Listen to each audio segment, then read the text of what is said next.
Sugar Ray Leonard, Roberto Duran, Marvelous Marvin Hagler, and Thomas Hearns. Legends, whose four-way rivalry defined one of the greatest eras in boxing history. Relive their decade of dominance in a new Showtime sports documentary, The Kings, a 4-part series now streaming on Showtime.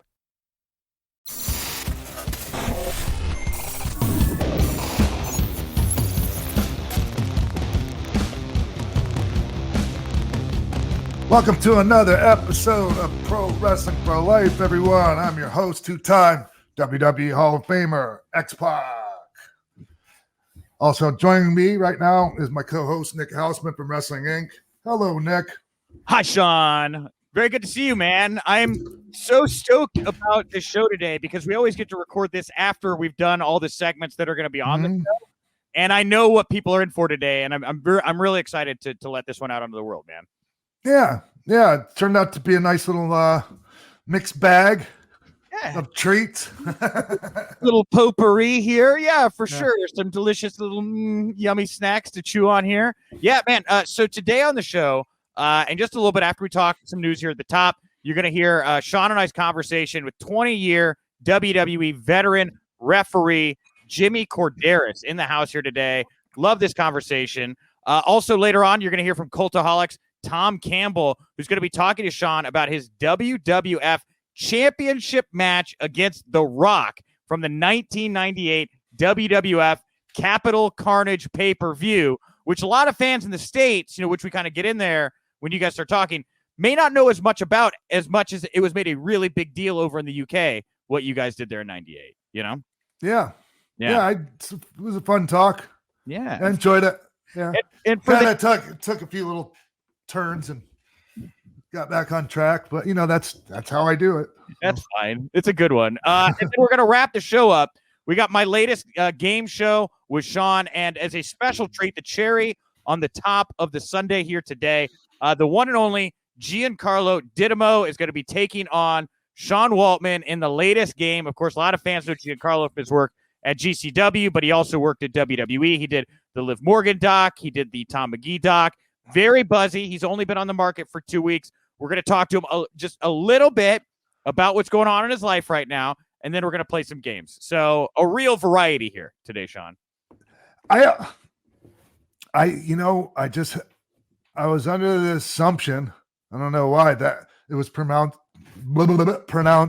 Dittamo. It's not. It's Dittamo, huh? I think I didn't ask him, and I'm pretty sure I said it in the interview. You're probably right. Giancarlo took me forever, to be fair, to get right. Like, I got his name wrong for a long time, but I got to put some respect on that name. So I know at least his first name correctly, So, yeah, I think you're right. Thank you. Appreciate that.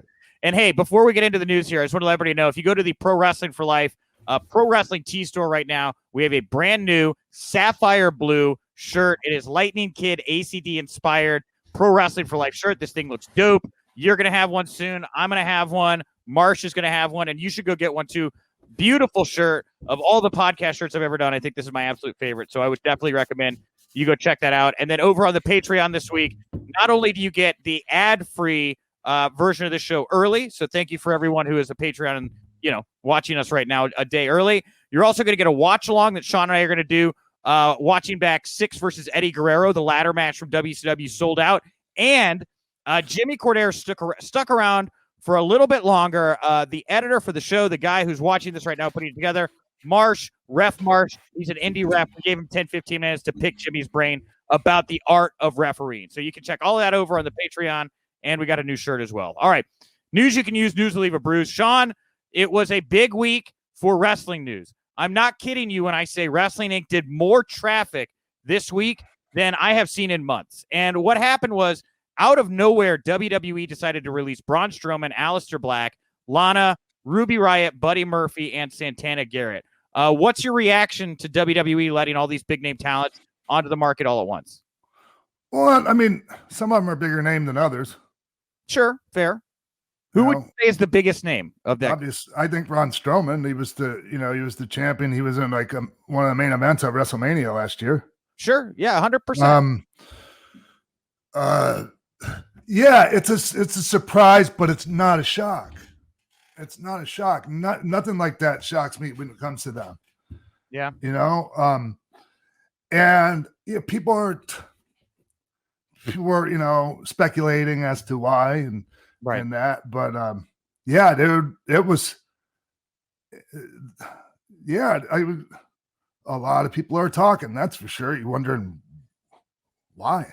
Yeah, well, the why. Yeah, well, before we get to I want to pick your brain a little bit about a couple of these talents and where you could see them maybe going. But the why, like, there's a lot of people that say the why is because WWE could be sold outright by Vince and the company right now to somebody else. This is a chance for them to kind of, strip away some of the finances to make it more appealing to somebody who could possibly buy the company. Do you think that Vince would ever sell WWE in his lifetime? Sure. Yeah. Sure. Yeah. I don't know that he's ready to do so yet. Yeah. But, eventually I think, yeah, might want to cash out. I mean, there could be like, I'll sell, but I'll still keep like, some kind of, where he'll still have some say-so over the company. I don't know. Didn't something like that happen when AOL bought Turner Broadcasting? Didn't Ted Turner get still a little bit of the one keep a little bit of a stroke? Yeah, the one for me that I would directly compare would be like the UFC buyout, because UFC got sold right to the agency, the talent agency. Yeah, and they kept Dana White on, right? Like Dana White not only made a bunch of money from selling the company, but he also got retained as like the president leader, and he's making money on top of that each year for continuing to run the company. I mean, I could see, I guess. Dana was part of Semaphore Entertainment. Like that was that group, like Art Davies and them. Yeah, exactly. Yeah, exactly. So I could see Vince maybe sticking around if he could be like some kind of figurehead kind of person to keep the day-to-day going on with the company after doing a buyout. Maybe. Yeah. But I think it's just as likely they're just trying to get the bottom line as best that they can get it, looking for for their shareholders, Nick. Sure, yeah. Well, and because bottom line or not, there's some talents out there right now, and a lot of people wondering, where these people are going to want to go. Not everybody can go to AEW, or can all of the people go to AEW? What are your thoughts on that? I mean, they can. Yeah, they can. I guess I don't know if AEW wants them all, and it's just I don't know. The landscape of the industry right now is interesting. Like, I don't know, Nick. Like there's, I mean, like I don't obviously. Andrade wasn't in this recent list of people released, but like, I just can't imagine Strowman or Aleister Black having a hard time figuring out what they want. I mean, they might have a hard time deciding, but there's plenty of opportunities, I think.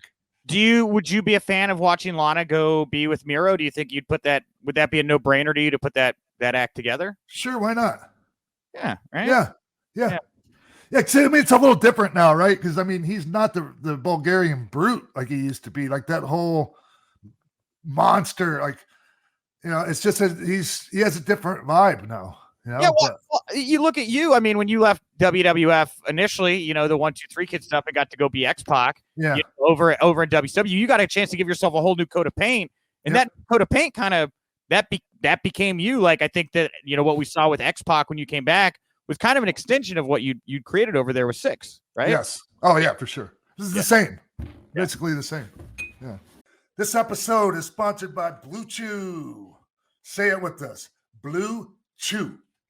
Blue Chew is making waves and bringing more confidence to the bedroom by offering chewable tablets that can help men get stronger and longer lasting erections. Oh yeah, Sean. I mean, I know that every man out there wants to feel very virile, right, in the bedroom there. And Blue Chew, they offer a unique online service. They deliver the same active ingredients as Viagra and Cialis, but it's in a chewable form, and it's at a fraction of the cost. So that's nice. Chewable form, much more inexpensive than these other leading brands out there. Yeah, and Blue Chew's tablets help men achieve heart. Did I already fucking say that? I think they want us to really emphasize it here that, the harder, stronger erections that you get, Right. Yeah. I don't know if you've heard, but like erections on Blue Chew are like blue steel. A cat can't scratch it. That's really good. That's good. So yeah, they're an online. I stole that line from a movie from when I was a kid. Anyways. I don't want the cat scratching my steel pole, but whatever. To each his own with your Blue Chew. So Blue Chew is an online prescription service. No visits to the doctor's office. No awkward conversations. No waiting in line at the pharmacy. And it ships right to your door in a nice, discreet package. So it doesn't say Blue Chew, deal with your erectile dysfunction on the right. box. Discreet, discreet. Yeah, the process is simple. Sign up at bluechew.com, consult with one of their licensed medical providers, and once you're approved, you'll receive your prescription within days. The best part, it's all done online. Oh, yeah. Yeah, and those licensed medical providers, they're going to work with you to find the right ingredient and the strength for your prescription that you're going to need. Yeah. The one I like to use, Nick, is the sildenafil, the one that's like similar to Cialis. Okay.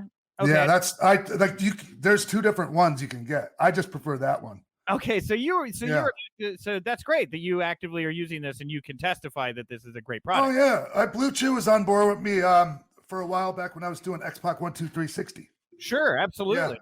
Yeah. And like the thing I like about them too is like they're made in the USA. Yeah. They ship direct, so it's cheaper than going to a pharmacy. I mean, it's a lot of great stuff over at Blue Chew. I mean, for pro wrestling fans, about Blue Chew, but this is your chance to really try it out. You know what I mean?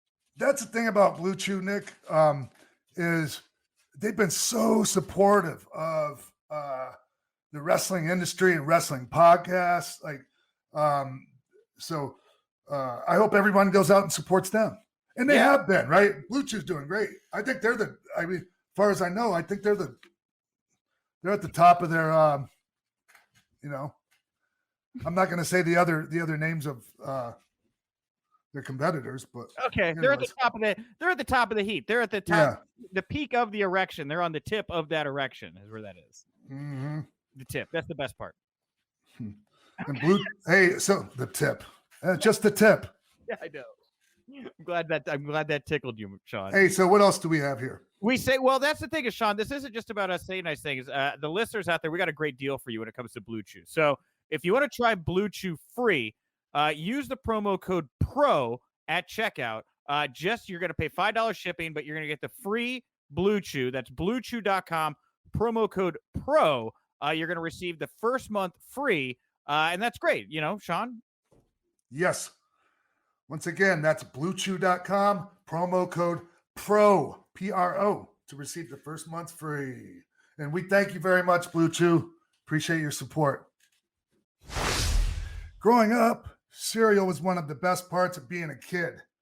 But I had to give it up because I realized it was full of sugar and junk that you really shouldn't eat.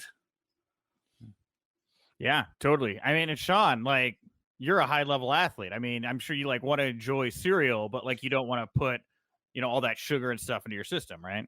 Yeah, and right these days, Nick, I'm really conscious about what I put in my body as far as food and everything. I try to eat like a paleo or kind of a keto-ish type of diet, not like super strict, but I'm just really mindful of it. And man, this magic spoon, man, I'm in heaven with this stuff, man. I know you are. That's the thing is you told me, because we got this a couple days ago. You told me that you got the magic spoon and then you enjoyed it. And then it disappeared. Is that what you told me? I literally just a couple minutes ago, I had to go upstairs and get this from where I hid it for my wife. I had to hide because my wife's just like me. She tries to watch what she eats and, similar diet to mine. And I came up and just about all my magic spoon was gone. Yeah, dude. Well, there was some serious heat in the household over that. Well, we want to tell our sponsor, great sponsor, Magic Spoon. Yeah, we love the product. It won't ruin your relationship. I don't know if we can say that is like a health anecdote, but it shouldn't. I mean, But yeah, I mean, this is really good stuff. I mean, great flavors at 0 grams of sugar, 13 to 14 grams of protein, only 4 net grams of carbs in each serving, and only 140 calories a serving. That's really good, Sean. For considering how it tastes, dude, it's amazing, Nick. Yeah, it's amazing, man. Like, especially if you haven't had any of this type of stuff in a while, like if you're being pretty strict on your diet, and you don't cheat, man, you'll feel like you're cheating when you eat this. Like, honestly, you feel like you're doing something wrong when you eat it. It's that damn good. Yeah, I mean, and you talk about how good it is for your diet. I mean, a keto-friendly, gluten-free, grain-free, soy-free, low-carb, GMO-free. And what we got, Sean, is what everybody out there right now can try as well, the variety pack. So you get 4 different flavors. You get cocoa, fruity, frosted, and peanut butter, which is the one I have right now, and I've been munching on before we did this spot. Yes. My favorite are the fruity ones. They're I'm not going to tell you what brand cereal. I don't want to name, can I name up Fruit Loops? Sure, it tastes a lot like Fruit Loops, man. Okay, got it. Made just as good. Yeah. Just as good. Yeah. I 100% agree with you, man. Yeah. And like they told us in the copy here to try putting the cocoa and the peanut butter together and make like your own kind of like mix cereal. Did you do it? Oh, I did it, Sean. And it's really good. It's just a peanut butter cup, Nice. And like I don't drink milk anymore. So like I either use like an almond milk or like earlier I used oat milk with it. So and it's amazing. Even with like almond milk, oat milk, cashew, any of that stuff. So like, yes, man, if you're like, if you don't use dairy, like just throw some coconut milk or almond milk in there with it. It's amazing. Anyways, so anyone that's listening or watching right now wants to give Magic Spoon a try, I highly recommend it. If you do, go to magicspoon.com/pro. That's magicspoon.com/PRO to grab a variety pack and try it today. And be sure to use our promo code PRO at checkout to save $5 off your order. Yeah. $5, man. Gone. Off of it. You get to try it and it's $5 gone. You don't even need it. Bro. And Magic Spoon is so confident in their product, it's backed with a 100% happiness guarantee. So if you don't like it for any reason, they'll refund your money. No questions asked. Man, that's good. That's customer service I can believe in, Sean. Yep. And remember, get your next delicious bowl of guilt-free cereal at magicspoon.com/PRO and use the code PRO to save $5 off. Yep, absolutely. And of course, we want to thank you again, Magic Spoon, for coming on and sponsoring Pro Wrestling for Life. I love Magic Spoon. Like, this isn't just, it's not just we have a sponsor. Like, I legit love this shit, man. It is so good. I hope everyone gives it a shot.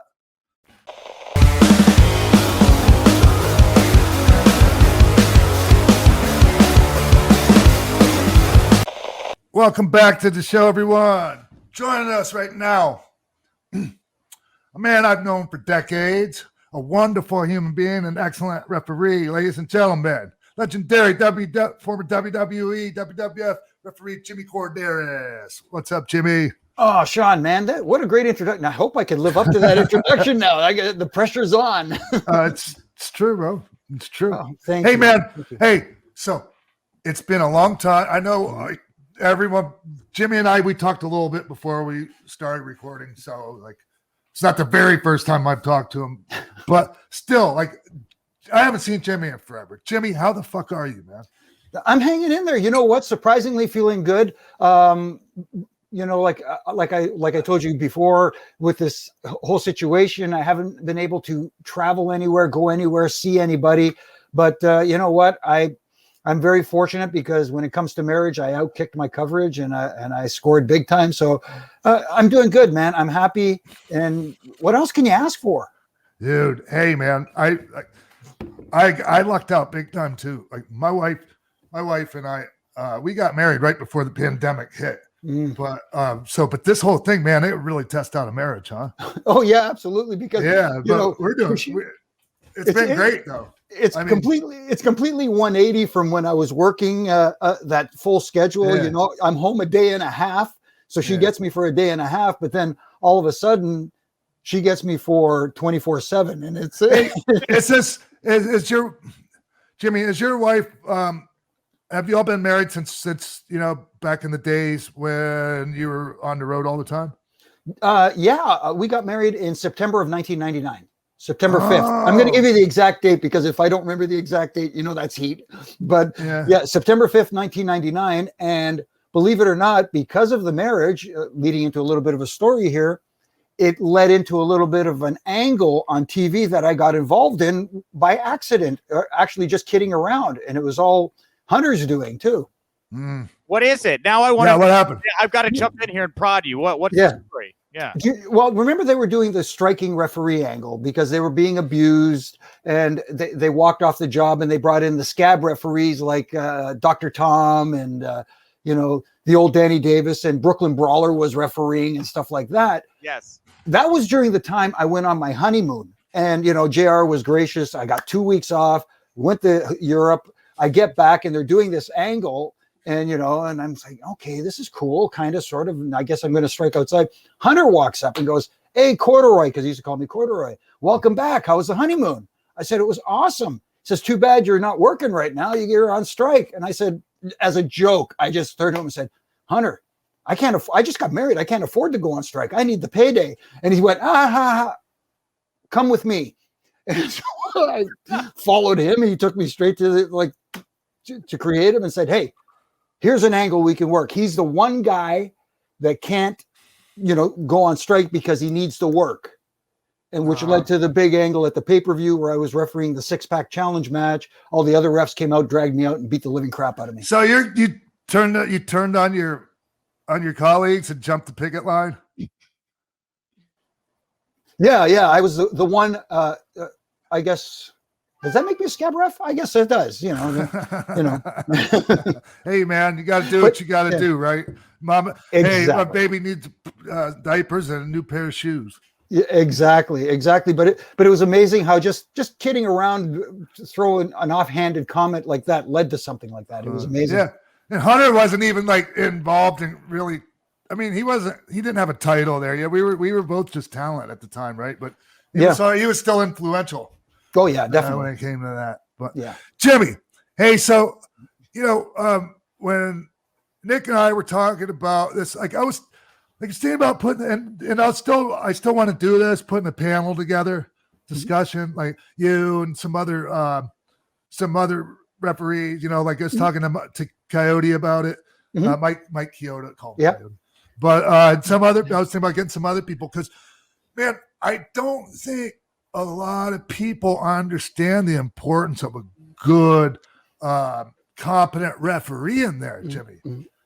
Yeah, it's interesting, and I hate to say it, but watching some of today's product, I don't think people realize how important the referee is. Not in getting themselves noticed or getting themselves over. I learned over the years that the important job of the referee is to help the talent tell their story. Yeah, and the only time. And you're invisible until you need to be seen. And if there's any angle in there or any spot that involves a referee, again, it's not about you getting your shit in. It's about you helping them tell that story. And I think a lot of, I don't want to say a lot, but there are instances in today's world where I see that there are referees out there that are over exaggerating stuff. You know what I mean? Overselling, no, just help the guys tell their story. Yeah. So the thing is, I'm thinking about how a referee, man, can really fuck a match up too. Just to put, hey, so and I can't remember his name. How long were you, okay, I'm jumping all over the place here, Jimmy. No, it's cool. How long? What year did you start for Vince? Okay, I started actually working for the Canadian office when they were associated with WWF at the time. Yeah. In 85, but I started refereeing. Okay. I started refereeing about, want to say late 86, early 87. Hey, so did you ever like go to the shows like at the Montreal Forum and all that too? Oh yeah, definitely. Do you remember they had a local referee there? He was an older dude, and they would put him on the show. He was I'm sure he was a nice guy, but he was the worst fucking referee in the entire history of wrestling. We would be down for our fucking near falls. I remember Savio wanted to kill him one time. Wherever the fall, it's important, the cadence of the count. It's like the 1, 2. This guy gets down. He's like, and every time he would go for the count, he'd ask us now, and then it would take him forever to count, like shit like that, dude. It is so important, man. Like just making the count properly. You know, I mean, for especially for the near falls, dude. Like, God damn. See, but that guy, do you know that guy? The guy I'm talking about? I know. I wish I could remember his name, but I know exactly who you're talking about. I don't want to name him. I don't want to name shame him, but like, yeah. But Montreal was one. They had a commission there, so he was their commission guy that was assigned. Yeah, you know what I mean? It was like the good old boys club. Here we go. He'd been there for decades, working in the Montreal territory and stuff like that in Quebec. Spoke English, but not great English. And but yeah, and you brought up like the near falls and the falls finishes leading up to the finish. See, in the referees, like for me, I learned later on. Obviously, it takes time to learn this stuff, and you're all constantly learning. Let's put it that way. Is that as the match progresses and it gets closer and closer and your energy level builds along with the match. Yeah. So as the false finishes get closer and closer, I don't want to say animated, but you can see the excitement level is there for everybody. Well, yeah, I think the referee should show some, I mean, I think it's okay as long as it's, you're talking about earlier, some referees that get too over exaggerated, and yeah, I agree. But I do think it's important that you guys are like, giving us the impression you're in the middle of some like, intense shit going on here, Yeah, and you're enjoying the match as much as the audience is, but you're doing it from a different perspective. Yeah. And the other thing that I've noticed lately, and rules matter. And back then, you guys, paid attention to the rules. Breaking before 5, getting back in the ring before the 10 count instead of tags. The tags, yeah, exactly. Yeah. You had a 5 count. Hold that damn rope. The rules meant something back in the day. Now it seems to be a little bit. I hate to say it, but there seems to be a little bit of not paying attention to them as much now, letting things slide a little too much. Yeah, and that's something I wanted to, while we're talking about this, Sean, because I know, like, I met you on the Indies, and I know you've worked with, all the way at the top of the card. We're going to talk about you facing The Rock for the WWE Championship a little bit later on the show. But when you're working with younger talent or independent talent right now, do you talk to them about protecting the ref and using the ref and all of that when they're putting together the matches with younger talent now? Do you find that to be pretty regular for you, having to explain how to protect the ref in a match? Jimmy? Well, I was asking you, Sean. Like, if you're asking me? Yeah, like when man, it's usually not like. I mean, it doesn't really come up that often, to be honest with you, Nick. Yeah, like not for me. Like when I go and do my matches, like in the last few years, I might utilize the ref just so like I used to do a spot where like we go into up into a top wrist lock, and I grab the ref's shoulders and do a backflip and then do a little something. And the referee kind of get hot at me or whatever, like, admonish me a little bit. But other than that, like it wasn't a lot, going on. Like I was just trying to get through the matches and entertain the people at that point, just to be straight up, keeping it 100, Conan. Yeah. But then there's times like we have this thing we call false tags, where when you get in the heat on the baby face and the baby face is trying to go for that tag, you know what I'm talking about, Nick? Yeah, totally. And then the heel comes in and draws the ref, and then he makes the tag, but the ref don't see it, and then the ref goes and you know, like, and the ref's really important, you know, for those, and then, you know, it's, man, there's just so much, dude, when it comes to refereeing. Yeah, I guess the reason I asked you is because I've talked to Jimmy so much about, you know, how the wrestlers don't seem to have the same kind of respect for the rules, like that like he said there used to be. Like the wrestlers today seem to be a little bit more relaxed, and I don't know that the same respect for the referee and the rules is kind of there. Like all this shit with pushing the referee and stuff like that, for the most part, like I think it shouldn't be done, man. Mm-hmm. You know, I think it really helps when the ref has credibility. It really fucking helps. Absolutely. And you know, Sean brought up like the false tags and stuff like that. And the distraction of the referee is so important that it's done in a way where it looks like, you know, the heels are actually manipulating the referee, as opposed to looking, hate to use this word again, what I've been noticing lately looks lazy. Like it's almost like, yeah, just go with him. You know what I mean? And stay with him, and we'll call you when we need you, kind of. And all this stuff goes on without rhyme or reason, you know? And then so people also, like, people make the mistake of trying to do the same thing in 6-mans, but we have an extra baby face over here, and the referee can only go to one person. So like when they try that shit in a 6-man, like the baby faces always get buried usually. So it's just, there's so much to all that shit, man. Mm-hmm. It's just, and then, hey, Jimmy. Yes. It wasn't really a thing, but I've told this to people that I mentor, and like, you know, and even like when I'm help producing matches down at NXT, like if you're having some intricate shit you're planning, like don't be afraid to ask the referee, man. Like I know, like as a ref, Jimmy, I know you have, you know, more than one match to take care of, you know, and it's like you can't remember everybody's high spots and finishes for every single match. But if there's an important one, you can really be a huge help out there, man. Like with somebody, you know, maybe they can't remember, you know, the spot, or maybe they draw a blank or something out there, because there's a lot of greats that had problems like that out there. Mr. Perfect used to have a problem remembering stuff, and it would be like, you know, so like I've always suggested that, and I don't know, like Jimmy, was that ever a thing with guys coming up to you, hey man, this one spot or this finish, can you help?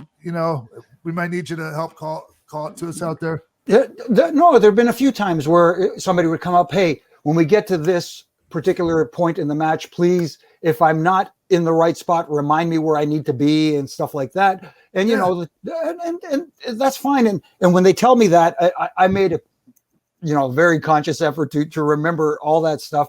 And if I see that they're not going, the thing is it's different from a house show and TV, because at a house show, you know, you can walk over and say, hey, you know, whatever they ask you to say. On TV, now you got to be discreet and relay the message in a way that it looks like you're doing your job, instead of walking over and going, hey, you know, you need to be in the corner or something like that. But now, I get an extra, like when I have a referee in there that like I can count on for shit like that, it's just an extra sense of security, you know? Yeah. It just feels secure. It's like a security blanket. That was my goal. I just wanted people to be, not to be nervous about who's our ref. Jimmy's our ref. Ah, damn. You know, you make a really good security blanket, Jimmy. Oh, thank you. Thank you. I just didn't want to be the guy. I wanted to be the guy that, you know, that you guys could count on. Yeah. Yeah, man. And like you two have known each other for so long. And Jimmy, like, you know, you were there a little before even Sean was, you know, the 1, 2, 3 kid, right? Just to kind of slow it down here for just a moment. What are your memories of a young Sean Waltman? Like, what did you think when you saw what was happening with him getting the big win over Razor? Yeah. What were your thoughts about what was going on with Sean from somebody that was there close watching what happened with his rise there? Well, the first thing that came to me, and this is being completely 100 honest here, is I was a little bit surprised by it at first, because, you know, that was the era of the Giants. You know what I mean? Everybody, there was that persona that WWF was the land of the giants and everybody had to be big. And then you saw a guy who wasn't as big as the other guys get that, huge win. And it was like, man, this is the coolest thing ever. And the response, the reaction from the crowd, they were genuinely happy to see him beat Razor Ramon. See, that was a different time. And I'm going to go off on a tangent now about today again. I hate to do this. I know we're talking about the past, but if that exact match were to happen today, instead of being happy that the 1-2-3 kid beat the hated Razor Ramon, the guy that everybody wanted to see lose and get his butt kicked, they would have been, now today's fans are like, oh, look at that Razor. What a nice guy doing the honors for, everybody thinks they're on the inside now. And instead of saying, yay, he won finally. Yes, he beat the bad guy. They're like, oh man, I don't know. It just, like you can't even enjoy the feel good moment for a second because you're fucking dissecting every fucking thing. Yeah. When did fans become critics all of a sudden? You know what I mean? Well, hey man, it's their prerogative to be that way if they want. It's just, it used to be more people just used to like enjoy the show. Yeah. But some people still do. Like people, and so, and those people, I guess, still doing their own way, man. It's just so much different than back in my day. Yeah, exactly. But like I always said, and I've said this to Nick before, you can blend old school with new school. It can be done well. And that's why, for me right now, my favorite wrestling product out there is NXT, because I think NXT is the perfect blend of old school meets new school, because there's still that old school psychology, but they're blending in a little bit of what the younger, newer fans or the quote, in the know fans want to see. Yeah. I agree. I something I used to say a lot at one time, that's been a while since I said it, but like, I don't really look at things like old school and new school so much as right school or wrong school. Like, but even that's not necessarily like the absolute only way of looking at it. It's just, some things always work, man. Yeah. Some things are always work and always will, if they're done right. Exactly. And what's the one thing that's been a constant in our business since day one is you've had a good guy and a bad guy. Every once in a while you end up with a guy like Stone Cold Steve Austin, who's kind of like that borderline, but still a baby face, but could also be a heel at the same time. But not everybody can be Stone Cold. Not everybody can be The Rock. Not everybody can be that, Yeah. Yeah. And, I asked you what you thought about the big 1-2-3 kid moment and getting to see Sean break out like that. But then later on, Sean kind of developed some clout there, right? He's rolling with some people of influence.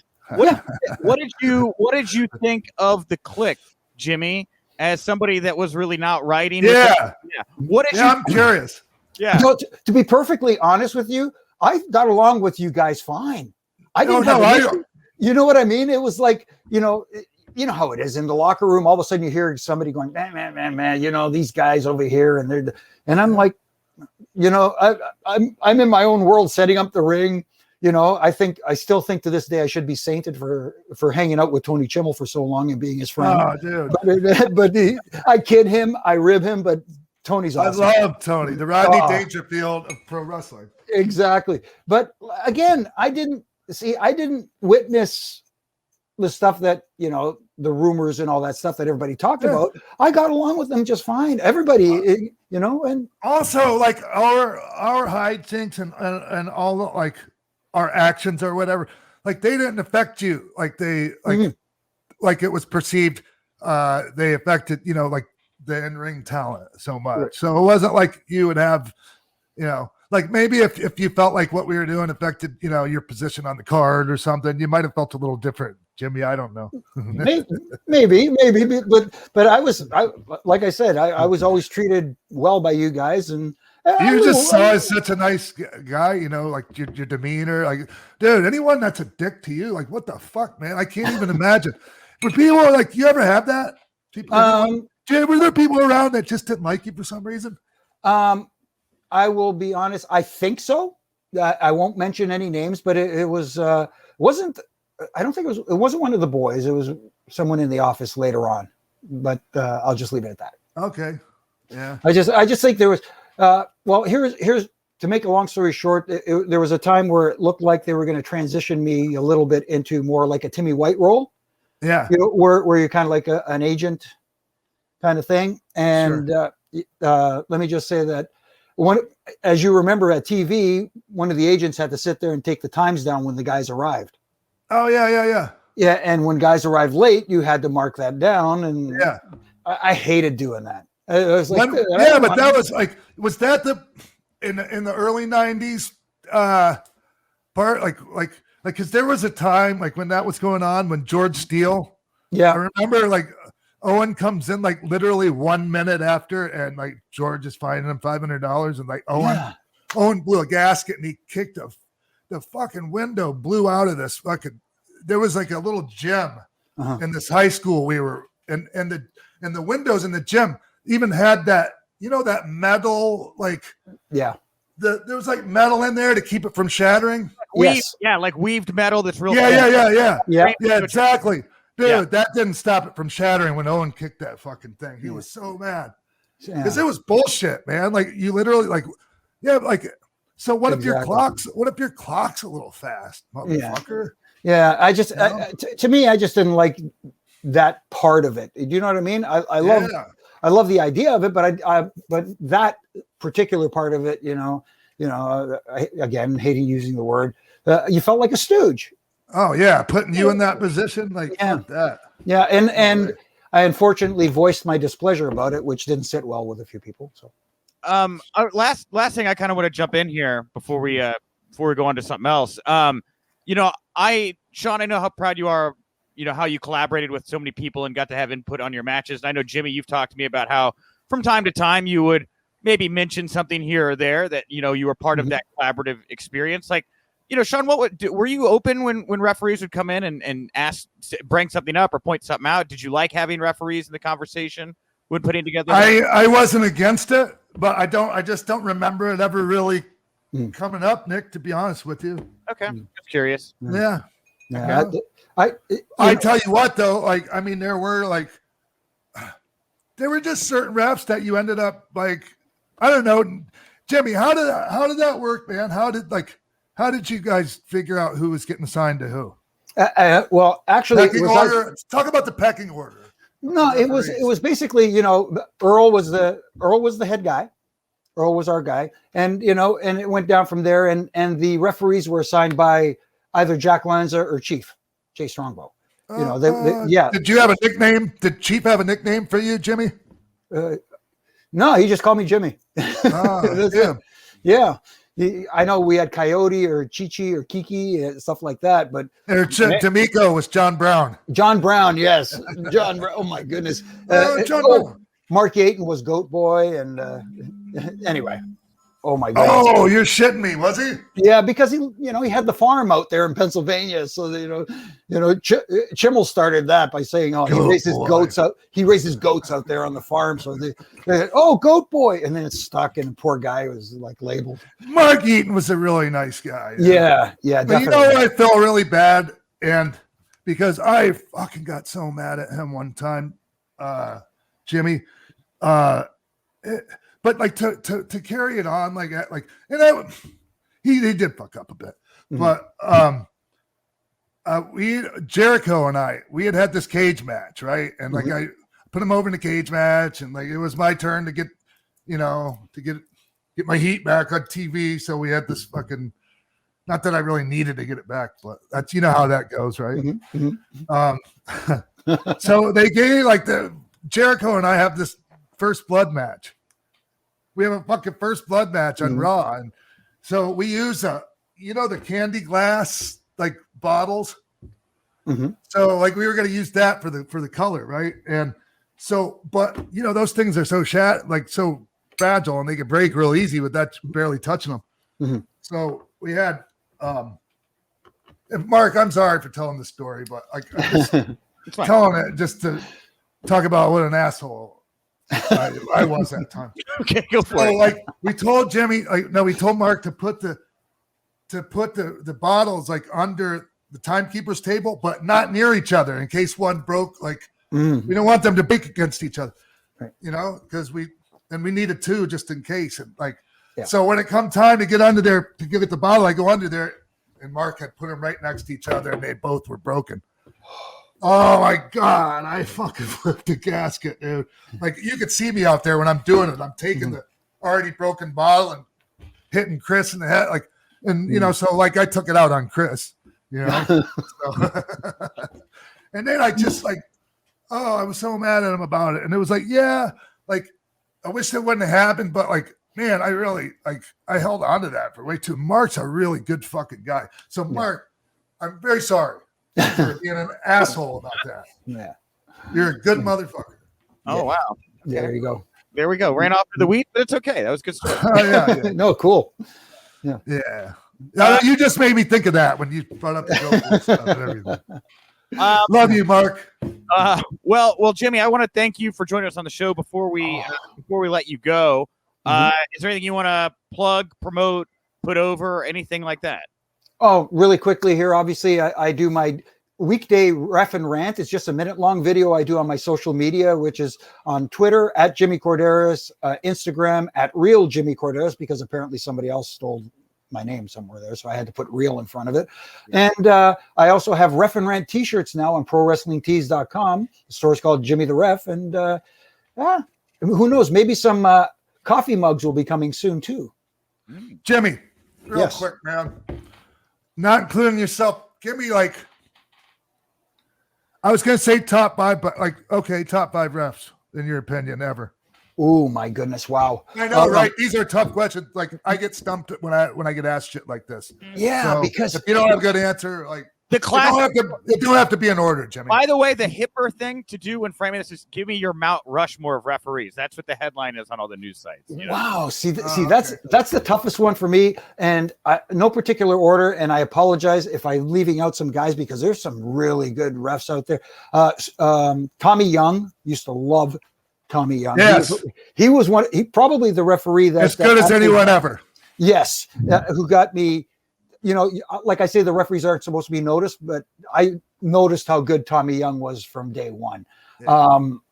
I'm thinking back. Mark Hildebrand was good. Of course, great. The Hebners, Brian Hebner, who's still going right now. I'm surprised he's not out there. On main TV, he should be. Yeah. And wow. Who else? Obviously, Coyote. We were talking about Kyoto. Guys you can count on. When I'm thinking about guys now, I'm looking at John Cone and thinking he's really good. Yeah. You've got some guys down in NXT too that are. It's harder for me to judge the guys these days because, for me personally, I judge a lot of it by my experiences with them in the ring. Right. Yeah. But there's a lot of good refs, but there's some out there that really frustrate me. I'm again not going to name names, but I got called out on a certain. Sirius XM station. They interviewed somebody from AEW, and they think that I bury their refs a little too often in my ref and rants. Their talent buries the refs. Thank you for saying that. I mean, you talk about protecting your referees. It's just and nobody. And what gets me too is you look at the talent that's there behind the scenes. You've got your Dean Malenkos, you've got your Arn Andersons, you've got some amazing talent, Billy Gunn, who, you know what I mean? You got some guys who know how to utilize the referees. Is it that they just don't listen? It's just, man, okay, so some of the guys that are coming from Mexico, like AAA specifically, it's just, man, they really don't, you know how it is, right? And their tag situations are different down there. And they come up here. Honestly, I wish there would be a little bit more of an effort to adjust to how it's done here when you're here. Yeah, no, I hear you. And the only thing missing is wearing suspenders and then, or red shoes or something like that. Oh, red shoes Dugan. Yeah. Good old red shoes Dugan. By the way, just again, here's the plug. Oh, there's the mug. There's the mug. Thank you to the missus. She got that made. Hey, so another thing since okay. No, cool. Yeah. Look, it was just a little too much for me. That drop down leapfrog spot the ref did in that tag match on NXT, it was just a little bit too much for me, man. Like, it wasn't the worst thing in the world or anything, but I just thought it was just a little much. Yeah, you know what I'm talking about, right? Yeah, exactly. With Daryl, but Daryl, former worker as well too. So right. Luckily they picked him, because if it was me, I wouldn't. The drop down would have been fine. The leapfrog might have been a problem. But I agree with you. I think it was a little bit too much. But then again, that match was a little bit more of a babyface match, and they were trying to do a little bit of comedy there. And it's not like Daryl called a spot, "Hey, do this, and I'll do a drop down leapfrog." Right. The guys called that spot. You know what I mean? But yeah. So it was. Look, it wasn't something. It wasn't something that I was like, oh man, like I want to like. I wasn't getting Jim Cornette over it or anything, but losing my mind right over it. But because I mean, there's been times like, one time in the Garden, we're doing a 6-man. I think it was like Brock and the Dudleys or Steve Austin, something like that. We were in the main event, right, at the Madison Square Garden, and so it's me, Hunter, and Road Dogg, and just like, so Road Dogg just goes to Baby Earl and he shoves him, and obviously he tells shove me back, and he takes a bump, kind of like the Flair thing that Flair used to do a lot, and then both Dogg and I fed up on the apron and got knocked out, and the place went fucking nuts, dude. Right, and, man, you're really walking a thin line, man, on being able to get away with doing that. Yeah, right. Definitely. I hear you. We got away with it, but man, that's risky as fuck. But it worked. It was fine. On a live event, it's fine. On TV, that's a different story. Oh, yeah. And this is coming from a guy who got to do all that fun lie, cheat, and steal stuff with Eddie back in the day, and God bless him, and allowing me to actually even put my 2 cents. Eddie was the kind of guy who would say, "Hey, this is the spot we want to do for the lie, cheat, and steal with the chair and stuff like that. What do you think?" He's asking my opinion. I'm like, holy shit. Eddie Guerrero's asking me what I think. Awesome. So I got to do some really cool stuff. Yeah, it does feel good. Yeah. Hey, like if it was more widely known that referee was also like our actual like pro wrestler, like it probably would have. I don't know. It would have helped me. Yeah. I just wasn't aware of that. And I know, because I know him from here. He's Canadian. He's from Canada here, and I know him. He's a good dude. Really good dude, really good, and good referee too. Yes.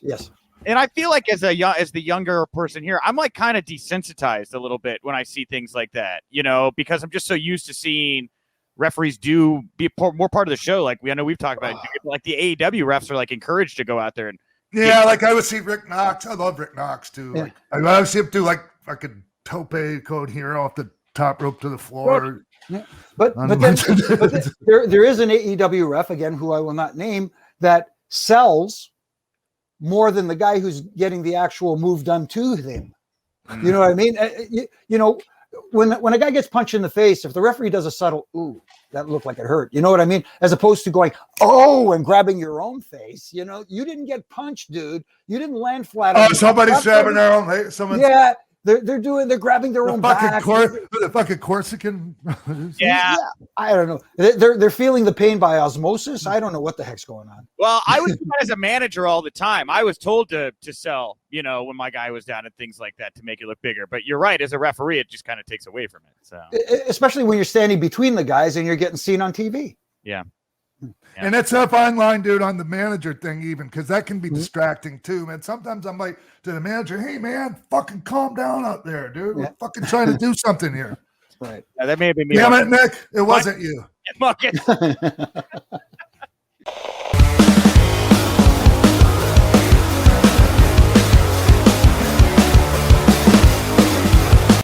All right, everyone.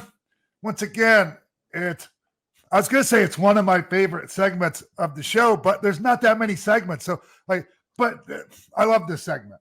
It's the retrospective segment. And joining us this week from Cultaholic, we have Sir Thomas Campbell. Actually, it's just Tom Campbell. I don't know. Thomas is my birth certificate, and when I'm in trouble with my mum. So happy to be Sir Thomas. How are you doing, sir? I just said before we started. It feels like at least 3 weeks since we last spoke. So it's nice to catch up again. At least Nick's like, hey, this is Tom. I'm like, yeah, I know Tom. Think about years, me and you. We've been doing it forever. Ages. So, Tom, what are we talking about today? Well, I wanted to do a little bit of a UK flavour with you, sir, and I'm pulling out of your memory banks. X-Pac versus The Rock, Capital Carnage, 1998, which a lot of people may not be familiar with. It was a UK-only pay-per-view, one of a few that they did. And I wanted to have a little dance around this and kind of touch on some of your experiences touring in the UK as well, since I'm the first Brit from this side, the first person this side of the water to be chatting to you on your show. So felt right to do it, really. Well, so usually I know, like, a couple of days in advance of like what I'm going to talk about in this segment, but like this is just like I'm just finding this out, so it's like a legit surprise. Okay, it's a cool. I'm glad we're talking about this. Well, look, if you get to a point you can't remember anything, we'll just talk about about X Factor or something. It'd be fine. Yeah, no, you'll be surprised, man. Like, I mean, for the rep I have, as far all the shots to the head and all the drugs and shit I've done in my life, like a lot of my memory is pretty sharp, especially when it comes to shit like this. So, well, let's just dive into it. So, like, this was, as I say, a UK only pay-per-view on Sky box office over here. What was the vibe about touring in the UK during the Attitude Era that you got from the WWF? Was it a big thing to come over here? Yeah, it was still a big thing. Okay, so you remember like pre-Attitude Era days, right? Like New Generation, whatever you want to call it, right? Yeah. That was our bread and butter over there, Tom.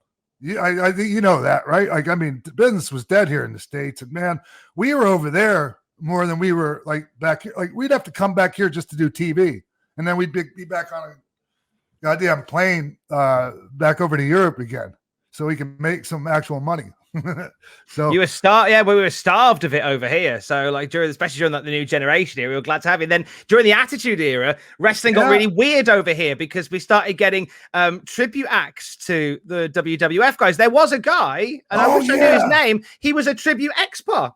1 2 3 boy or something. No, that was before. There was like a 1 2 3 boy pre-Attitude Era stuff, right? Then I think I met that guy. Actually. Oh, wow. Did you do the mirror thing? It was kind of cool. Like, man, like, I appreciate shit like that.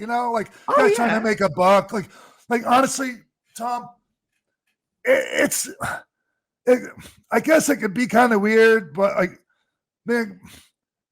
It's like tribute. It's like bands having tribute acts, isn't it? It's that same thing. Yeah. It's like Strutter, like the Kiss tribute band or something like that. Talon and No Way Sis. It's that, isn't it? I never took offense to it. I never felt like somebody was ripping me off, or like taking money out of my pocket. Like, I never thought about it like that. That's cool because it was ace. No, not at all. It was just like we were starved of it, and you guys were the biggest game in town, so of course you're going to lean towards it. But when you did come here, it was a big deal. This wasn't a tour that we had for Capital Carnage. It was a one and done show that you flew into London to do and flew back again. How were these UK only pay-per-views presented to you, like as from management in terms of flying over to the UK? Was it it's not to be crass, was it a good money earner for you? Was it a status thing? What was the crack? I don't remember it being any different money-wise or anything like that. Like, those were good. Those were good, man. They felt good. They were strong. I mean, that was like, I could just tell you how I felt about still going over there. Like, even though, business was picked back up in the States, man, it was still really important to me personally, and for me, I was in one of the main events. Probably, I think it might've been the main event of that night, right? Like, You were second from last on that something night. Like that. I was in the WWF title match. the whole thing moved around so much, and Yeah. so we'll dig into it a little bit actually. So because your opponent for that night changed apparently a few times, once on the night and once apparently before. So I don't know whether you can shed any light on this. So as as we've said, like you face The Rock on this pay-per-view for the WWF title, but there was some to quote Conrad, some rumor and innuendo that you were going to face Steven Regal that night for the European title. Is there any truth to that? I never heard anything of the sort. Like it was always, excuse me. It was not like I knew quite a ways ahead of time. I was working with Rock on that, and I was really, man, I was honored like that they thought of me. I think that was his first title defense too. I'm pretty sure his first pay-per-view title defense. Everybody says it was in your house, rock bottom. Nah. We were there first. It was Capital Carnage '98. It was that night. And it was weird because I remember when they told like Pat came and told us to finish, and I remember Rock was like, really, like it was his first title defense, and it was like a DQ, right? I think I won by DQ or something like that. So Triple H ran in and got the disqualification win in favor of The Rock, but he was helping you out. Yeah, something like that. But so you knew it wasn't like, and I understood where Rock was coming, where Rocky was coming from. It was like, man, it's his first title defense, and he can't get a solid win. But it was. It was also, I think I was the European champion at the time, right? Yeah. That was it. So which is why, like, there was some speculation that you might have ended, because you were meant to face, in terms of like how it all panned out on the night. So the one speculation was Steven Regal. That wasn't the case. But then obviously on the night, we'd been told that it was going to be Triple H challenging The Rock for the world title, and you were going to be facing Jeff Jarrett. And then Pat Patterson, Gerald Briscoe, and the McMahons come out, cut that blistering 15-minute promo, which I do want to dabble on a little bit as well, where it was all swapped around. So as you say, you knew quite far out that was going to happen. So did you know that was going to be, they were going to switch it on the night? I like, honestly, Tom, you're telling me this right now. It's the first I heard of it. Because I was like, there were other things going on, that night too. So I really wasn't up to speed on every single thing going on, on the show, other than my match and whatever I was involved in. So honestly, Tom, this is the first I've heard of that.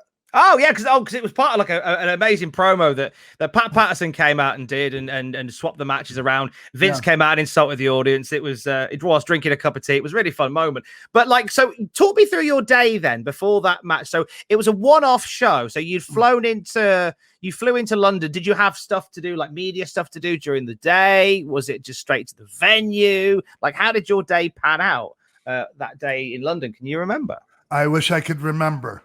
Like if I said, oh yeah, we got off the plane, we got on the bus, went to customs, got on the bus, went to the hotel. Like I'd be lying if I said that. Like I remember whether we did that or not, man. Like we could very well have just gone straight to the venue. I don't remember because, like you said, it was a one-off show. It wasn't like we were on a tour over there, and we were doing the charter flights at the time.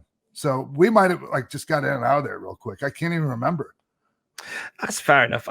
You'd faced The Rock on Raw a couple of weeks before it. You guys had I think like that was his first title defense on Raw was against you, and then the first pay-per-view title defense was against you as well. And Shawn Michaels had got involved in that match. He ended up joining the corporation. Shawn came and went a bit during the late 90s. There was a lot of stuff going on with Shawn, but where was he at this particular point? So December of 1998. How was he? I don't know, man. I think he was still having some issues from what after watching the A&E biography they did on him the other night. Like, I guess it's apparent like there was still some issues going on with him personally, in his life. Nothing so like, I don't know.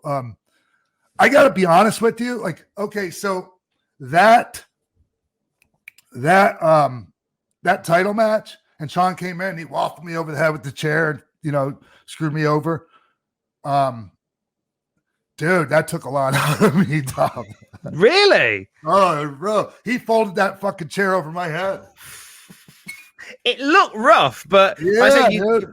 You know, and was it when that happened? Because obviously you've had neck issues in the past. When he waffled you with the chair, was there a little flash of, is this going to be all right? Am I okay here? Or no, just whatever. That was just a chair shot. Like, you know, like there wasn't the first hard chair shot I ever took or the last. So, but yeah, I don't know. I just remember that we had a hell of a Rock and I had a hell of a match that night, man, and that was the finish of it. The Rock's. This was the Rock's first WWF title run. Like, we're days into it. The Rock's now a millionaire. He's the WWF champ. He's the corporate champ. Working with the Rock at this point what was that like? It was somebody who was still like who was become the people's champion, but was nowhere near his final form in terms of what he would be. What was that like being the first person to get in there with him as this new heel version of the Rock? Well, see. Even before that title match that we were just talking about on Raw, like one of my first matches on Raw, like the first really good match I had on Raw after I came back was the IC title match with Rock. So like, and it was a hell of a match. We had like 25-minute match. And so we had great chemistry. We really liked working with each other. So, I mean, all that was already not, like, man, it was just a really good guy to work with at the time. And he was going to get better, but like, and you know, you see a lot of us saw, like, you know, looked at him and saw that there was potential for him to be a huge star, like he is now, you know? Yeah. The crowd were a bit of, they were a mixed bag on the night. They were really lively at some points. They seemed, at least on watching it back, quite quiet at others. And there were bits in this match. You guys were going hammer and tongs, and they seemed like they were cool, or they were blowing air horns. Like, what was the vibe from the crowd that night for that particular show? Can you remember? Well, usually the crowds were fine. I don't know. Like looking back, okay, just to be honest, like, I think there were some parts of the match that they didn't like, that Vince didn't like. He would have liked, like, I remember him mentioning it. Like, it was like, honestly, I think Vince was disappointed in the match. What made you say that? Because he mentioned it. Oh, fair enough. Did he give you any details as to why? I think there was some areas in it where he was like, maybe wished that would have been a little bit more higher energy. You know, I like looking back, it's hard for me to exactly put a finger on it, exactly what he meant. But like, you know, there was some spots in the match, you know, I look back on that I would have done different. You know? Which one? Anything that you can think of that you think might have spiced it up a little bit more? Just, you know, maybe a little bit more show a little bit more life in the heat. With that, there was a bit early into the match. The Rock tried to leave, got on the mic, told everybody to kiss his corporate backside. Off he goes. Triple H brings him back down to the ring. Triple H ringside, and obviously that he plays into the finish there. We're a few months out from the almighty DX heel turn, the one that left me as a fan reeling watching WrestleMania 15. Me and my brother sat up late, watched that, devastated. But at this point, like December at Capital Carnage, when this sort of play is going on between you and Triple H in China, had the conversation started about a DX split at this point? You know, I imagine it may have, but like the conversation, if that conversation had already started happening, it hadn't included me yet.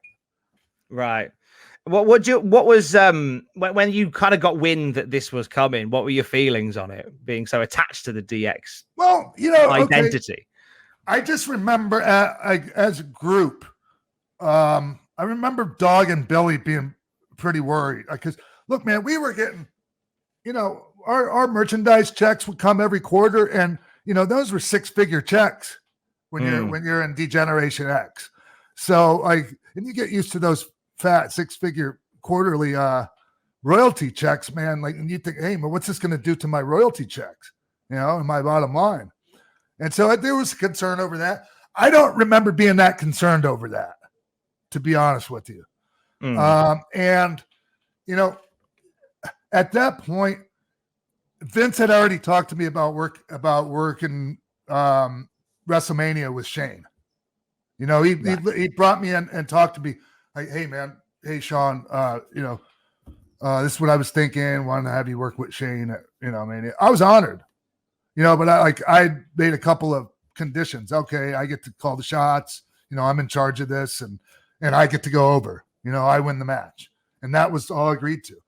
So once Hunter, you know, once we started talking about the fact that he was going to turn, and you know, all the different ways that might play out, it was obvious to me the only way that turn was going to mean anything was if he turned on me and cost me the match.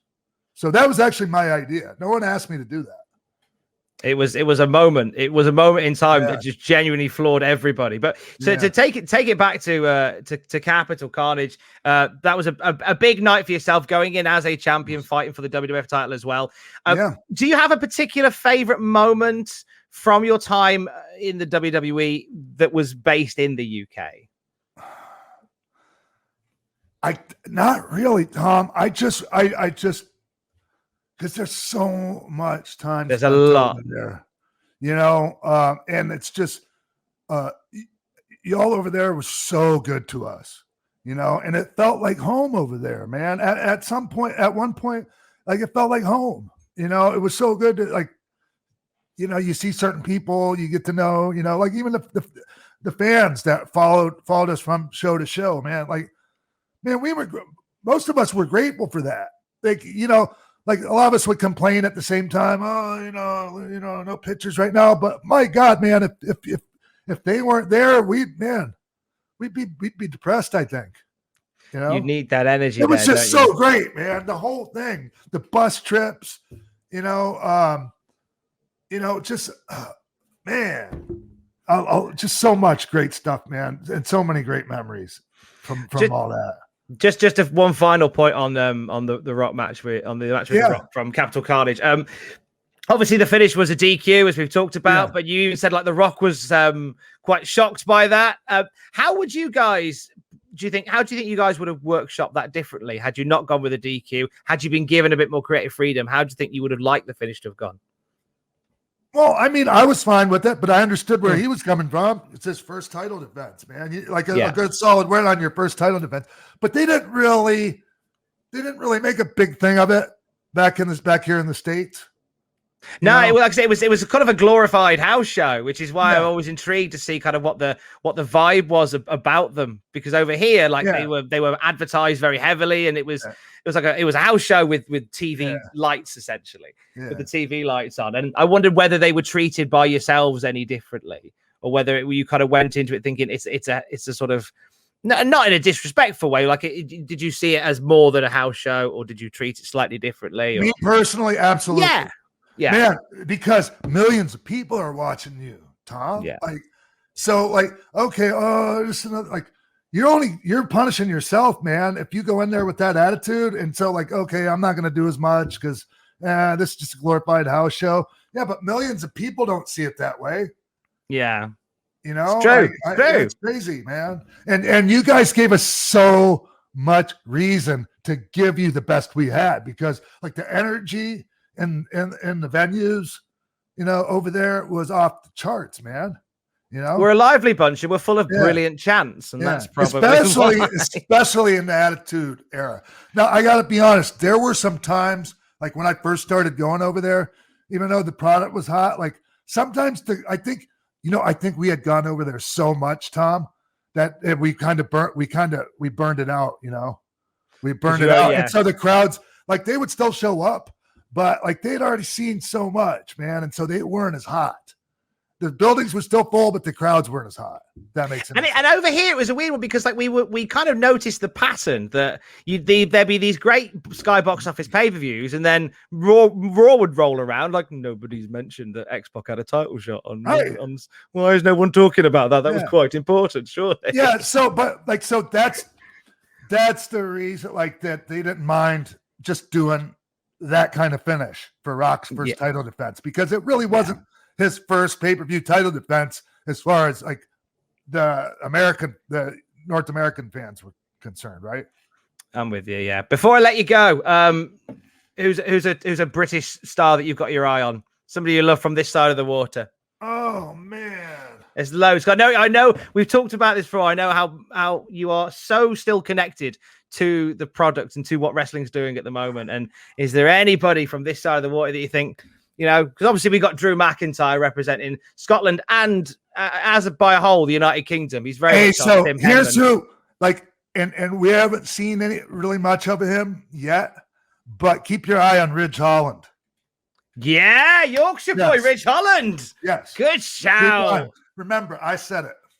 Luke Menzies is a beast. Awesome. I'm down for that. By the way, when I said Tim Henman a minute ago, making a tennis reference, I meant Andy Murray. I'm correcting myself because people will come at me in the comments if I don't. But Ridge Holland is the boy. I love it. Thank you for your time. This has been ace. Thank you, man. Enjoyed chatting to you. Thank you so much. Thank you for your time because you're returning the favor now. So appreciate you coming on. Brilliant. Thank you, Sean. Thanks, Tom.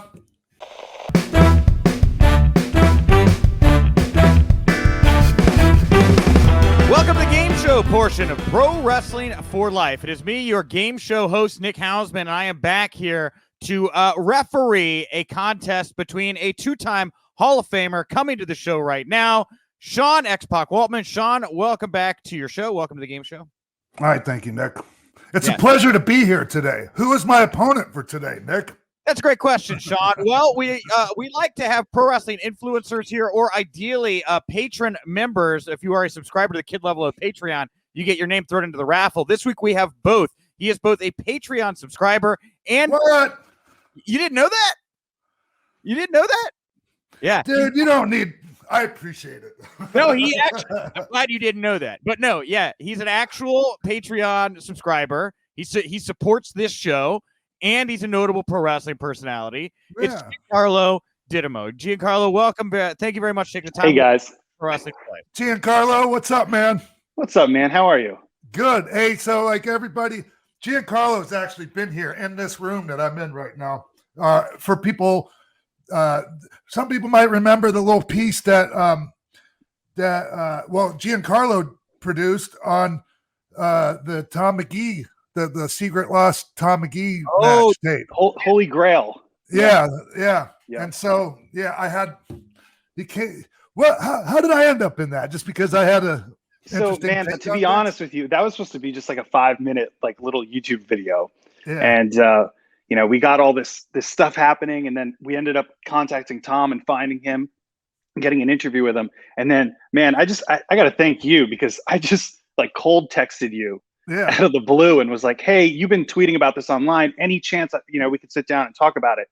And I was expecting you to, we maybe arrange somewhere to shoot it, but you were just like, hey, come over.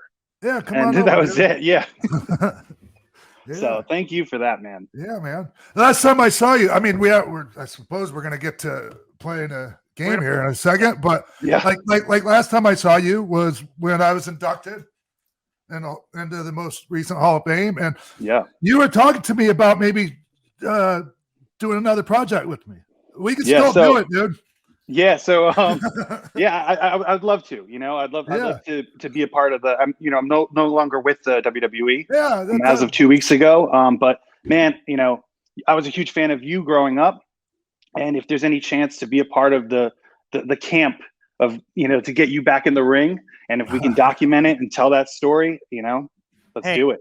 And I pitched this to KG, Kevin Gill. I mean, doesn't Joey Janela, X-Pac in the main event of a spring break? I mean, doesn't that feel right, Giancarlo? It does. It really does. Yeah. I'm going to keep pitching until it happens. So. Giancarlo, hey, are you, do you think, dude, eventually we're going to get to play in a game. I kind of anticipated this being looser. Go ahead. I hope we play the game because I've been studying up on drag queens all day today. Are we playing another? So we can get to it. We're not playing that one. We're not playing that one. Oh, okay. No. All right. Different game. But hey, so are you going to be doing anything like Game Changer again? Yeah. So I was there. That's how I met. That's how I originally. Yeah. So we met each other a long time ago when it was Jersey Championship Wrestling. Yep.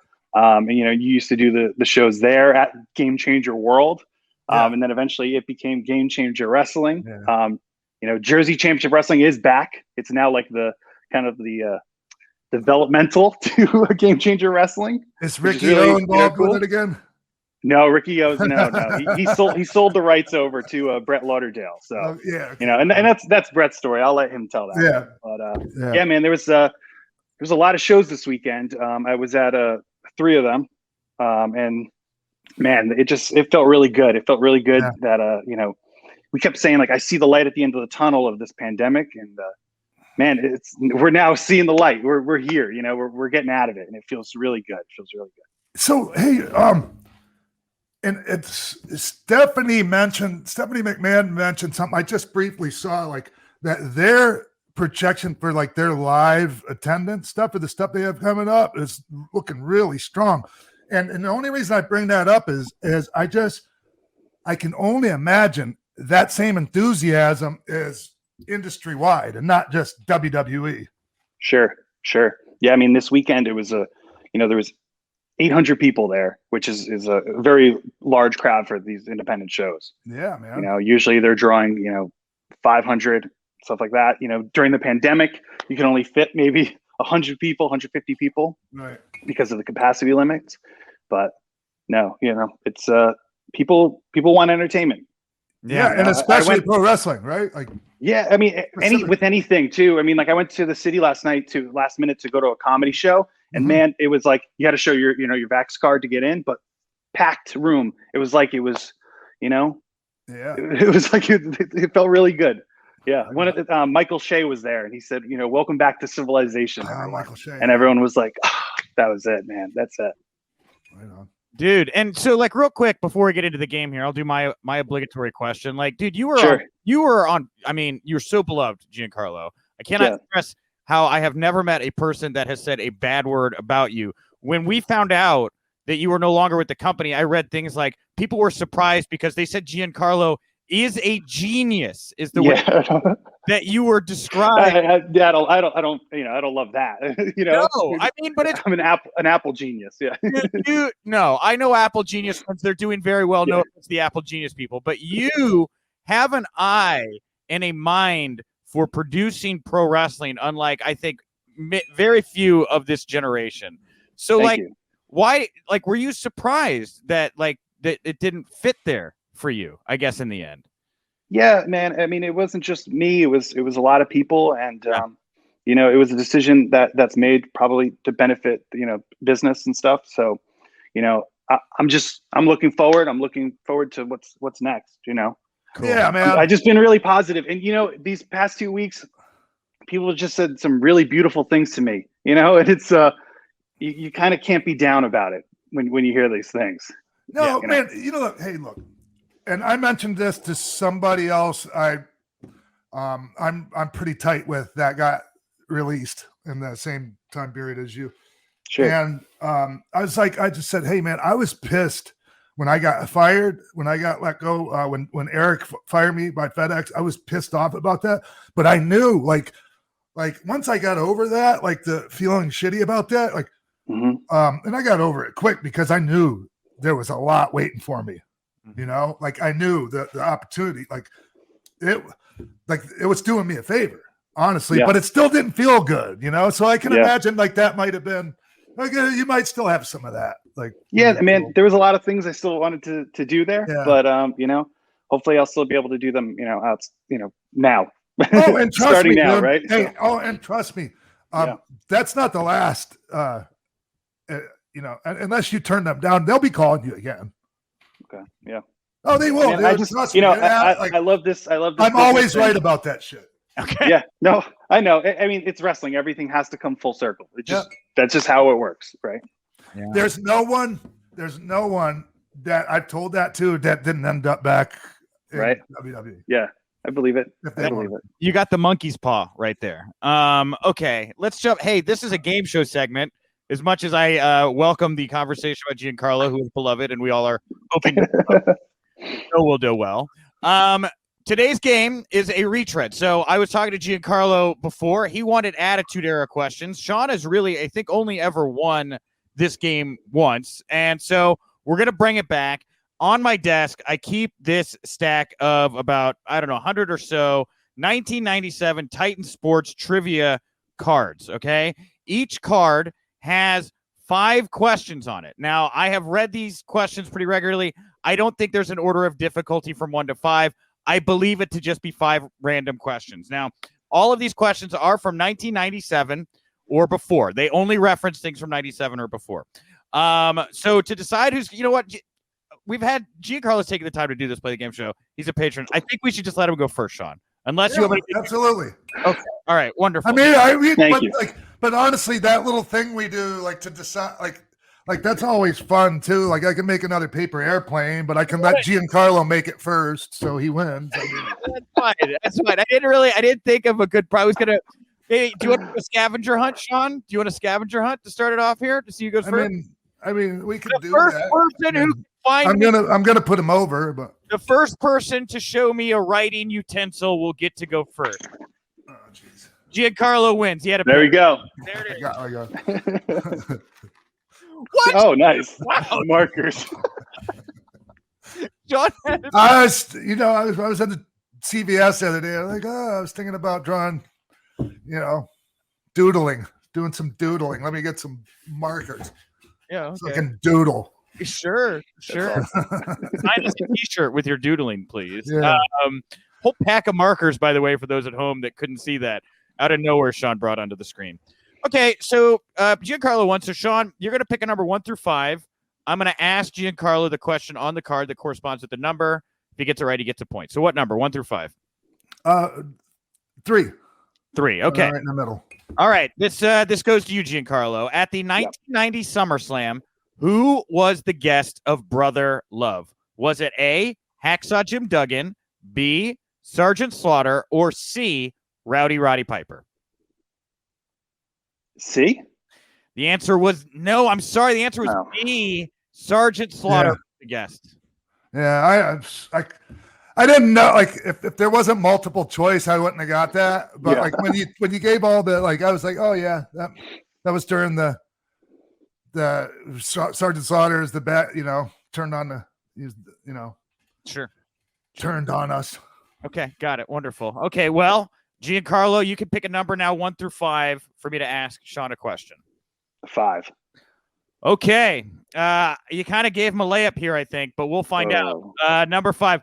On the Pile Driver video album, who sang Jive Soul Brother?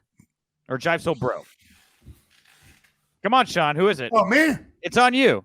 Oh, Slick. It's Slick. That's right. 1 point for Sean. Sean has got a victory there. That was way easier than Giancarlo's question. Yeah, I did. Yeah. Way easier. All right. You can ask me almost anything about that particular Pile Driver album. I'd probably get that.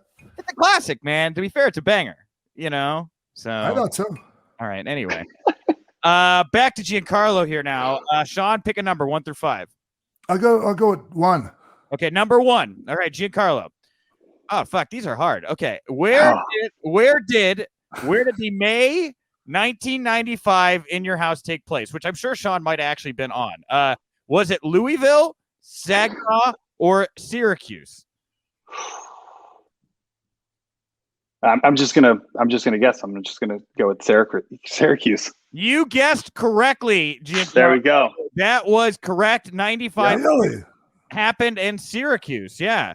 Huh. So, I don't know why I was thinking Louisville. Okay.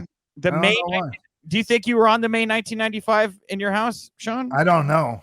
It could have been a tag match. I mean, I don't know. Was I? I don't know. I don't have it in front of me. I was asking you. You're actually like you. Sid and I versus Razor and Marty or something. I don't know. We'll look it up. Anybody at home right now who's listening, Google it. You can tweet us. Okay. All right. Back to Sean here. Giancarlo, give me a number. You're, by the way, tied 1 apiece right now. Pick a number 1 through 5, Giancarlo. 4. 4. Okay. There's no multiple choice here for this, Sean. You just need to tell me who faced Dino Bravo at WrestleMania 7. Oh, shit, man. No multiple choice. You just got to tell me who faced Dino Bravo at WrestleMania 7. WrestleMania 7. I know. Difficult. Got to take a shot. We're going to put the timer up here in a second. By the way, Giancarlo, you may want to think. If you know it, keep it to yourself. Give you a chance to steal here in just a second. I can't even think of who he. Who he was? I'm going to give you a 3. Yeah, no, I can't. I got nothing. He's tapping out. Giancarlo, do you want to take a guess? I don't know. But... Okay. Wow, you guys, that was the Texas Tornado faced Dino Bravo at WrestleMania 7. I know. Ooh. On Eric reference. Okay. Man, I told you this is not. This was a children's game in '97. Do you know the town of May '95 in your house? All right. Anyway, back to Giancarlo. Sean, you guys are still tied 1 apiece. 1 through 5. Give me a question number. Which one do you want? Sean? Me? Yeah, pick 1 through 5. Give me 3. 3. Okay. Giancarlo, at the 1990 SummerSlam, Nikolai Volkov and Jim Duggan faced either A, Power and Glory, B, Beverly Brothers, or C, the Orient Express. Man, oh man, just blowing y'all's minds here right now. Yeah. I'm exposed right now. I don't know. I'm terrible at wrestling trivia. What were the options again? Power and Glory. Yeah. Beverly Brothers, or the Orient Express. I'm gonna go with A. A, that is not correct. But Sean, I'll give you a chance to steal. Do you think it was the Beverly Brothers or the Orient Express? It would have been the Orient Express. It was, in fact, the Orient Express. That put Sean up 2-1. Beverly Brothers weren't there yet, I don't think. Yeah. All right. Yeah. Well, the process of elimination. All right. Well, Giancarlo, I'm gonna let you pick 1 through 5. If Sean gets this right, he'll be up 3-1, and I think we can safely declare him the winner here. Yeah. We'll see. Pick a number 1 through 5, Giancarlo. 1. All right. At the October 95 in your house, Sean, who was Mabel's opponent? Was it Yokozuna, Bam Bam Bigelow, or Diesel? In your house? October 1995 in your house. I'm going to say probably Bam Bam. That is not correct, Giancarlo. Yokozuna. I'm going to have to say it's Diesel. Wow, guys. No, it was Yokozuna. What? Yeah, no. Like, I know it wasn't Kev because Kev worked with him at SummerSlam, Mabel. And after that, he was never going to work with him again. Okay. Wow. Remember, he dropped on Kev's back and fucked his back up? That is correct. After Okay. All right. Well, we'll do one more here. Let's go to it was Sean there. So Sean, pick a number 1 through 5 for Giancarlo. 2. Okay. Yeah. Giancarlo, at the 94 Survivor Series, the defending WWE champion was who? 94 Survivor Series defending WWE champion. Was it Bret Hart, Diesel, or Yokozuna? 1994 Survivor Series. Defending champion, Bret Hart, Diesel. Sean, do you know? Don't say it, but I'm going to go with Bret Hart. It was Bret Hart. So that ties it up here. All right. Was that the one we had at the Cap Center in Washington, Orlando, Maryland, or something? I know as much as is on the card, which is that Bret was the champion. So I don't appreciate being questioned and making myself look like a fool. All right, wonderful. Next question. Giancarlo, 1 through 5. Pick a name. Pick a number. We'll do 3 this time. All right. At the 1990 SummerSlam, who won the IC title? Was it Texas Tornado, British Bulldog, or Bret Hart? Sean, I knew this one. Oh, 1990. So many 1990 questions. Yeah, 1990. Whoa, who won? Tough because I think it was Bret. It was not Bret. Giancarlo, I'll give you a chance here to choose either British Bulldog or Texas Tornado. If you get this right, 3-2, I will crown you the winner. Who won the IC? I'm gonna go with Texas Tornado. You're correct, Giancarlo. You have won, and you go. Stopped Sean Waltman in his tracks, down 2-1, came back to win 3-2 in Titan Sports Trivia. A wonderful achievement. Congratulations, Giancarlo. Wow. Thank you. Someday this will be the basis of a documentary that you make. Will be just this we had and everything. This is bullshit, dude. This is bullshit because you lived through this period and worked through this should be layups for you, I feel like. You know? Oh, okay. That's the bullshit. Anyway. I think it was rigged pretty much. It wasn't. It was not rigged. Did you let me win? No, hell no. What dude. No. Kevin Gill lost, right? All these mail-in votes. Yeah. He won or lost, Kevin Gill? I think Kevin Gill was I think he lost. I think that's the only one who lost to you. I think that you won that one, Sean. Dude, I'm not doing good on these, Giancarlo. Yeah. Yeah, dude. You're like, I mean, everyone beats me. Well, these are tricky, you know. These are tricky. 1997, and I would be lying if I said I lose on purpose. Like I actually do put up a fight on these. I don't just like put everyone over. Like these are. I'm not just doing the job. So. Giancarlo, where can people go to find you, follow you, support you, all those great things right now? My Twitter is at Giancarlo, like YEAHGIANCARLO. And yeah, I'm usually there. That's about it. My Instagram, I post a photo like every couple of months. So, hey, so Giancarlo, yeah, I've talked about this a little bit. You know, about having a couple matches. We were talking about it. There's a really good chance like that, like the first match I do, I'm just going to promote myself. I might maybe promote my own event. Like, so okay. I would love to have you involved with anything I do. Of course. Yeah. You know? Let's do it. Let's do it. Let's keep in touch. I'm a big fan of yours, dude. I'm a massive fan of yours. So, you know, when I first got into wrestling, you were the guy, you know, when we were on the trampoline, we were doing, you know, your spinning kick and stuff, you know, so man, yeah, we wanted to be you. So I know. Well, it'd be so cool. It'd be so cool to work with you and, you know, and to do this chapter, you know, of your career. So, well, thank you, bro. Hey man, have an awesome day, Giancarlo. Cheers, guys. Thank you, Giancarlo. Take care, brother. Appreciate it. That's it for this edition of Pro Wrestling for Life, everyone. I just want to thank Tom Campbell from Cultaholic, Giancarlo Dynamo from what the fuck is he from? From heaven, he came down and visited us here. Yes, GCW. He doesn't really have a home right now. Yeah, I mean, it's just wherever you like. I'm pretty sure he can, you know, go a lot of places if he wants to. Oh yeah. Anyways, yeah. So thank you to Giancarlo and Tom Campbell, and thank you a longtime buddy Jimmy Corderas for joining us today, and Marsh, thank you for dropping by over on Patreon. Yeah. So yeah, man. Yeah. That's it. We've got nothing more this week at Pro Wrest for Life over on Twitter. We're also on Instagram as well. Just go follow us, support us. You guys are doing a great job of that anyway. Patreon, T-shirts, it's all there. We're constantly expanding. And the newsletter. Sign up for the newsletter. It goes out every Monday. So that's all I got. I'm at Nick Hausman over on Twitter. Thank you. Thank you, everybody. See you next week. Bye, guys.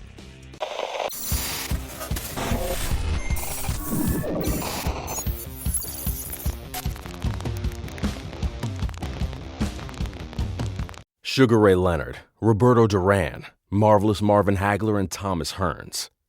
Legends, whose four-way rivalry defined one of the greatest eras in boxing history. Relive their decade of dominance in a new Showtime sports documentary, The Kings, a 4-part series now streaming on Showtime.